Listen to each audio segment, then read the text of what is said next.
আব্বা খবর তো আব্বা খবর না ক্যাঙ্গুরু দিয়ে দাও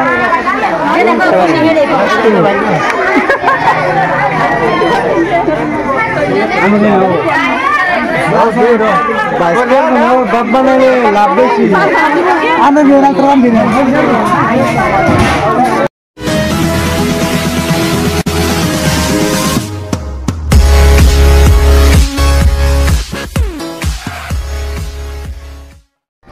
হ্যালো, তো আমি আজকে আসি আমাদের হয়তো তেলের কিন্তু আমাদের ক্লাসমেট এবং আমার প্রিয় বন্ধু, কিন্তু তার আজকে বিবাহ এনেছেন পাত্রী কিন্তু এই বাড়িতে, কিন্তু আমি আজকে হয়তো দাওয়াত খেতে আসলাম। আপনাদের সবাইকে হয়তো অভিনন্দন এবং ধন্যবাদ জানাই যে আমি হয়তো যে বাড়িতে আসছি আমার ক্লাসমেট এবং জুনিয়র ছিল আর ক্লাসমেটের বন্ধু, তো আমারও ক্লাসমেট, তার সঙ্গে সবাই দেখি বিবাহ।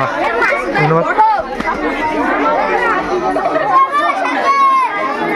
তারা কিন্তু সেলফি মারা কিন্তু ব্যস্ত আছে সবাই নাকি, তো আসুন দেখি।